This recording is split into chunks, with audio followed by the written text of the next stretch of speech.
जदि जरासंध को आपण मारी दौरान ताहले ताले संसार कार्य अधूरा रही जो संसार को आपण अवतार नहीं आसी से काम सब अपूर्ण रही हे प्रभु दया करंतु। बलराम जितेबाला देवदूतर कथा को शुणिले सेतेबेले टिके शांत हो गले आउ शांत हो चिंता करुछंती जे देवदूत जहाँ कहूँ ता निश्चित ठीक।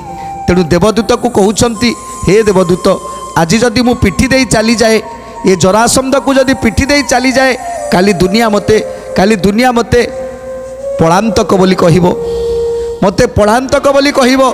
तेणु ये बलराम को किए पलांतक कहिबो सेतेबेले मते केते कष्ट हबो।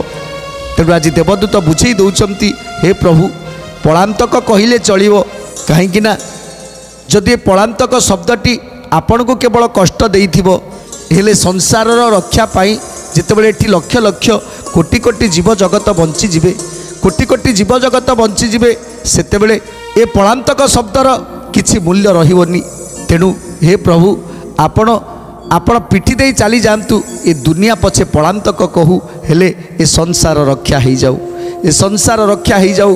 जितेबाला ए कथा शुणिले बलराम सेतेबेले कौन कले देव कार्य नईब सृष्टि नई रक्षा कर्म करता पुरुष जे तू भर इच्छा कर्म करता पुरुष जे तू भर इच्छा कर्म करता पुरुष जे तू भर इच्छा एते कही अंतर्जान हेला देवदूत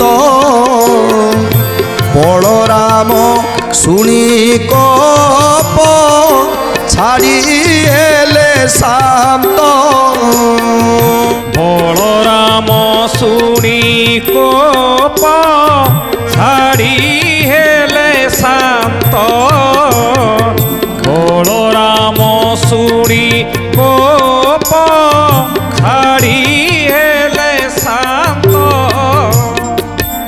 तेणु जितेबाला देवदूत बलराम को ये सब कथा कही चली गले सेतेबेले प्रभु कौन कले भाविले कथाटा टिके करने की जनवा दरकार।